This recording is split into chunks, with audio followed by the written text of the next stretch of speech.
Olá, tudo bem?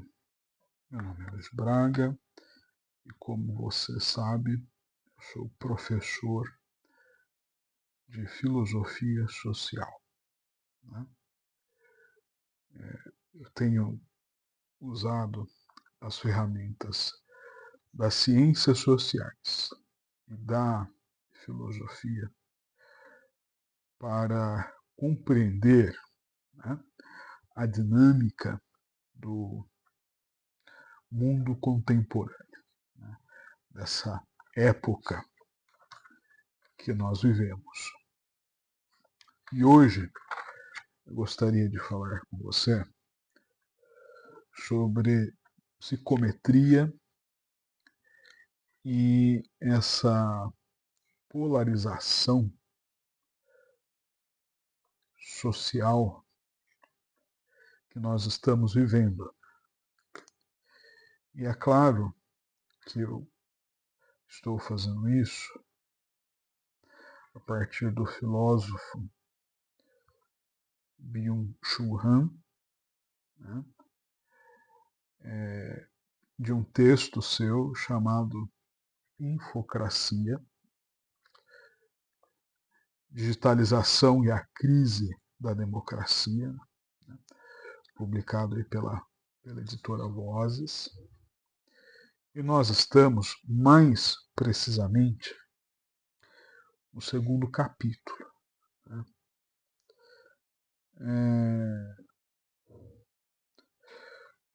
Por que você pensa o que você pensa? Por que você tem determinado pensamento político? Por que você aderiu para si determinada ideologia? Por que você é uma pessoa que se identifica com a direita, com a esquerda? Por que você vota em determinado candidato? Por que você é contra o candidato que você não votou? Isso vem da sua cabeça, da construção do seu pensamento, da sua racionalidade, ou isso é de alguma forma imposto a você de uma maneira travestida, né? Então, no capítulo 2 do livro Infocracia, no meados do capítulo, o filósofo coreano ele vai trazer o conceito de psicometria, né, também chamada de psicografia, mas não tem nada que ver, né, com a psicografia feita pelos médicos, não. Isso é outra história. Então, o filósofo Byung-Chul Han vai chamar de psicometria, e aqui eu vou usar mais o termo psicometria do que psicografia, para que não haja essa confusão, né?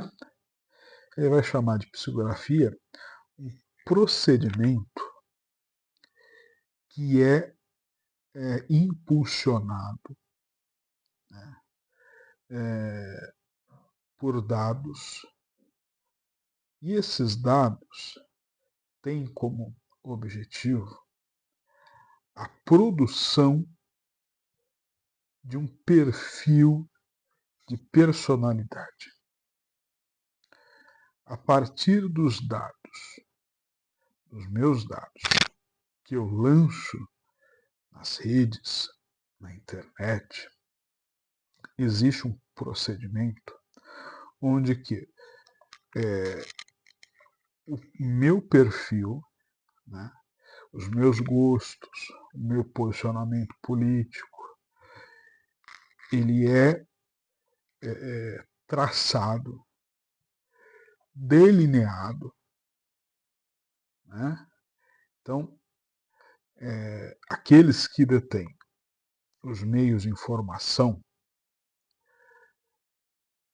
tem o perfil de usuários da internet todo delimitado, todo desenhado, para que a partir disso eles possam enviar conteúdo com base no meu perfil.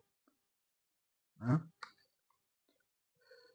E com essa quantidade suficiente de dados, o que eles fazem? Eles geram informações que excedem aquilo que nós sabemos acerca de nós mesmos. Para que haja o quê? Para que haja o que nós chamamos de identificação. É por isso que eu me identifico com determinada pessoa. Por isso que eu me identifico com determinada ideologia. É por isso que eu me identifico com determinada marca de roupa, de carro, de perfume, seja lá o que for. Né?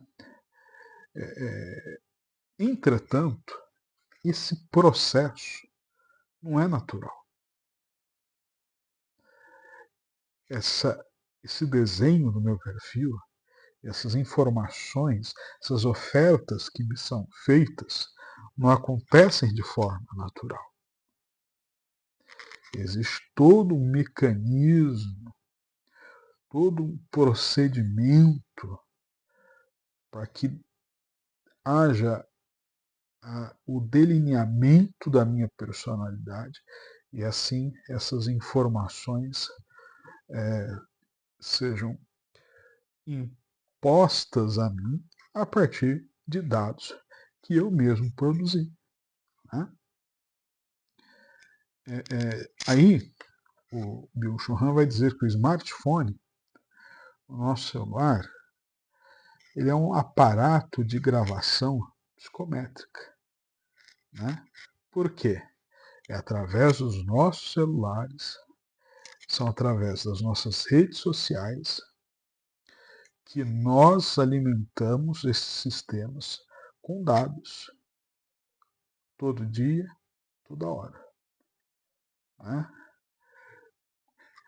Com o smartphone,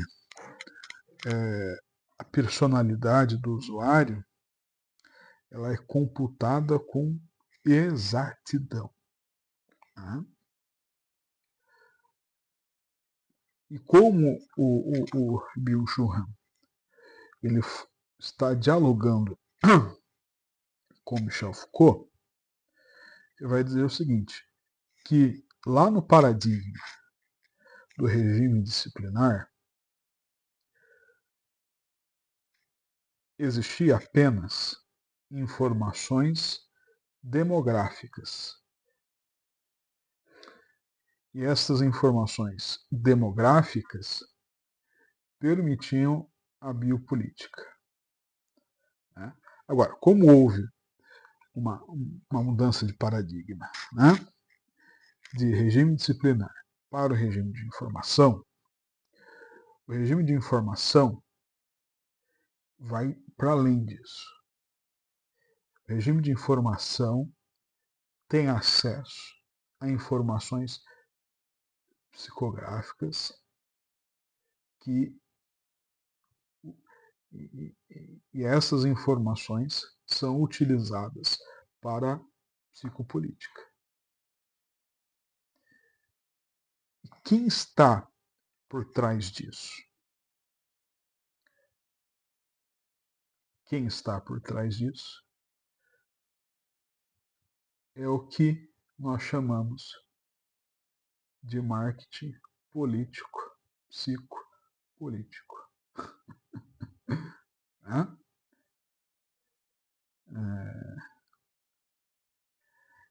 A partir desses dados, o marketing político consegue identificar os seus eleitores. Então, se eu sou alguém, se eu sou uma pessoa mais conservadora, esse meu perfil já está delimitado, já está delineado, já está desenhado. Então eu recebo conteúdos conservadores para que eu me identifique com aquele candidato mais conservador. Não só na ala conservadora, mas na ala progressista também.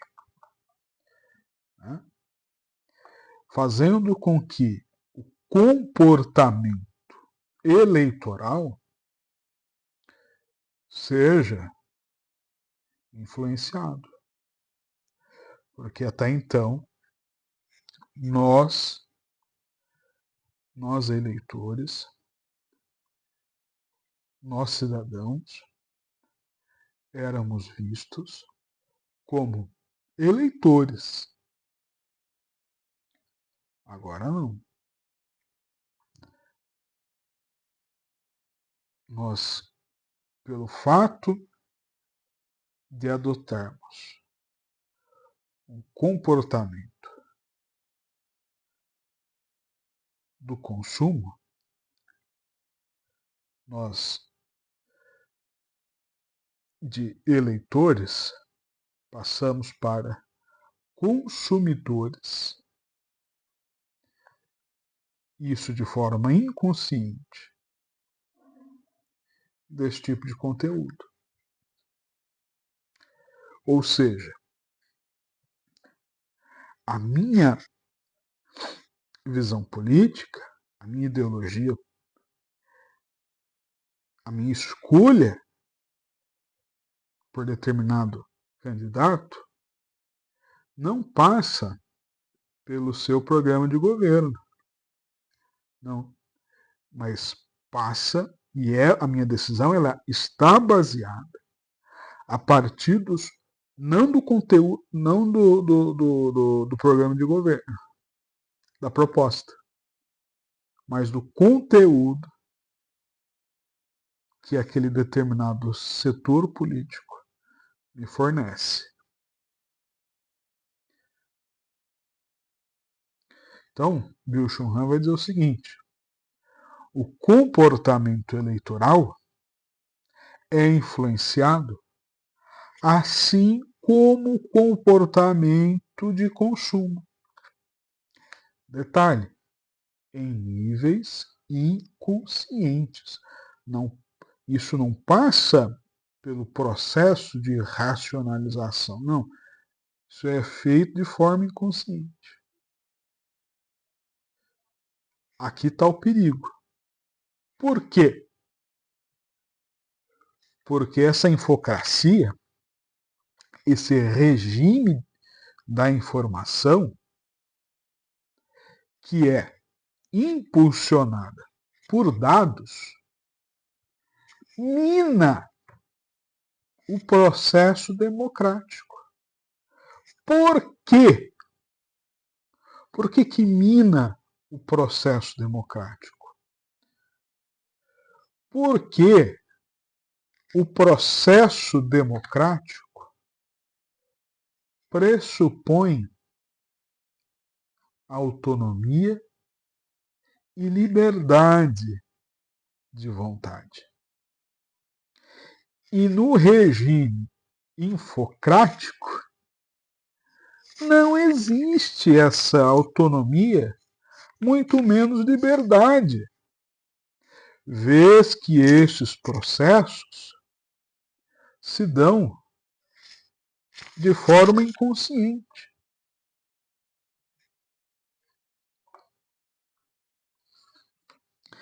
E o Byung-Chul Han vai usar a eleição de Donald Trump nas eleições de 2016. Vai chamar o Trump de presidente twitteiro. Né?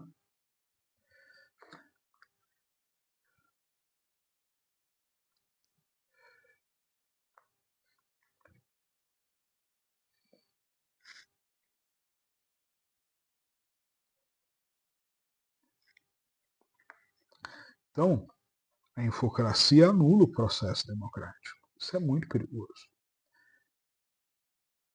Isso fragiliza a democracia,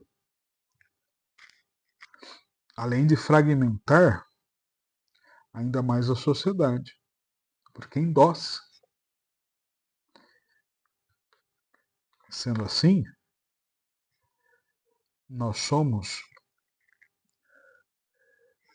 forçados a pensar como pensamos, a votar em determinado candidato, a escolher determinado candidato.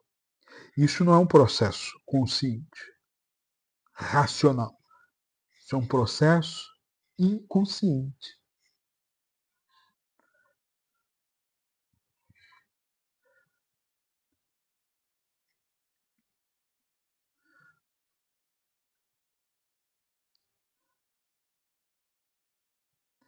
Aí o Byung-Chul Han vai dizer que na infocracia a campanha eleitoral se degenera em uma guerra de informação. E essa guerra de informação, ela não é conduzida por meio de um debate. O debate que nós vemos nas televisões, nos canais de televisão, é uma praxe, mas não é mais determinante. Entendeu? Por quê? Porque as guerras de informações são hoje conduzidas com todos os meios técnicos, psicológicos, que são inimagináveis.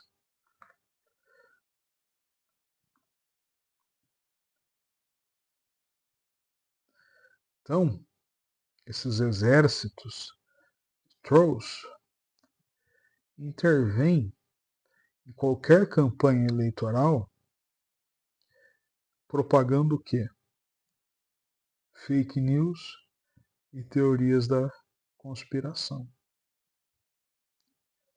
Só que isso não é fruto de inocência.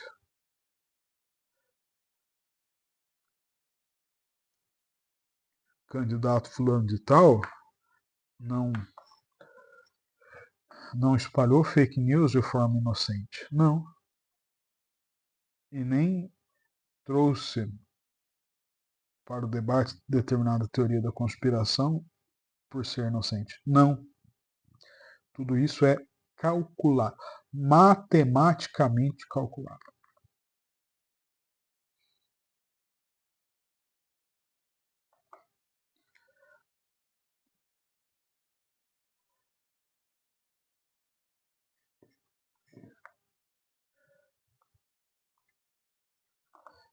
E isso,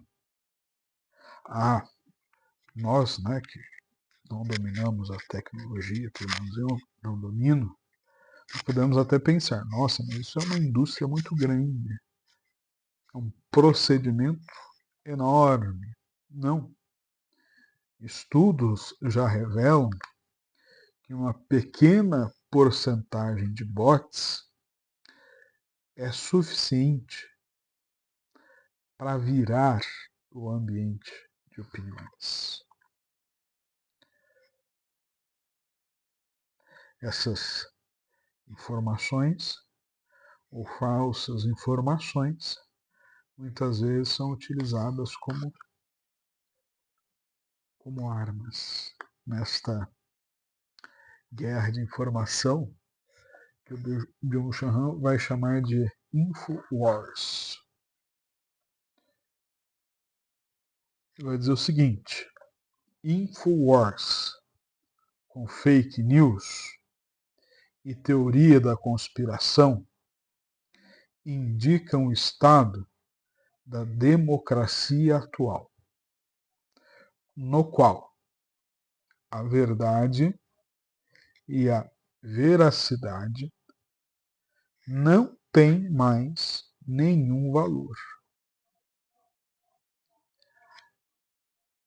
Sendo assim, a democracia afunda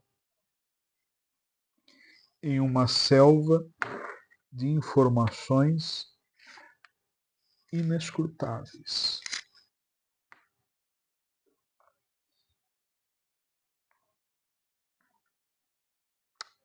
E aqui ele faz um paralelo entre a forma como a democracia caminha e a velocidade da infodemia, essa epidemia de informações. E aqui já nós não temos clareza do que é uma informação verdadeira de uma informação falsa. Tá? Byung-Chul Han vai dizer o seguinte: a democracia é lenta, a construção da democracia é lenta, prolixa, por isso tediosa. Já essa propagação viral de informações prejudica de forma massiva o processo democrático.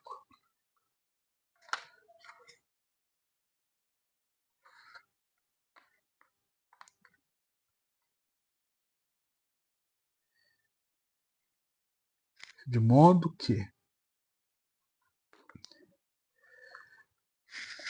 diante da realidade, diante daquilo que nos é apresentado,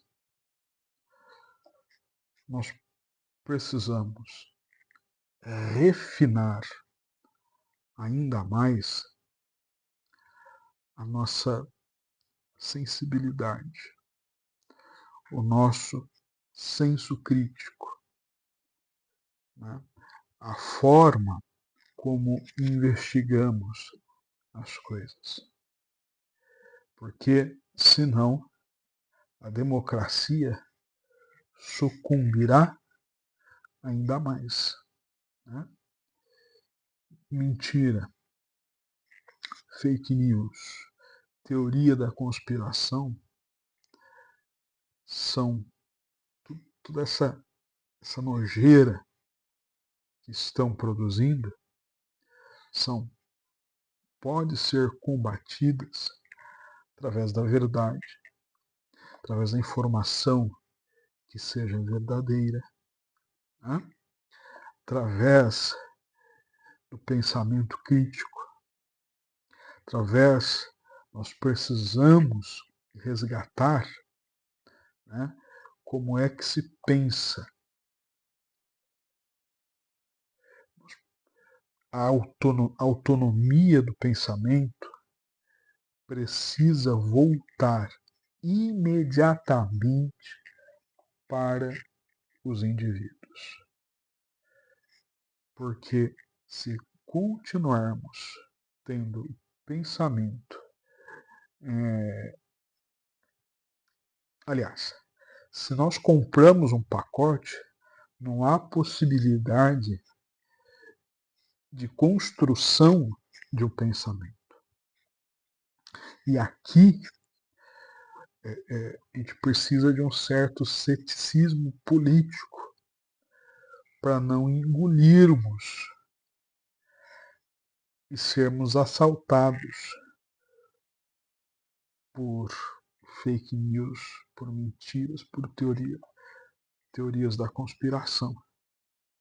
Porque senão a nossa frágil democracia sucumbirá ainda mais.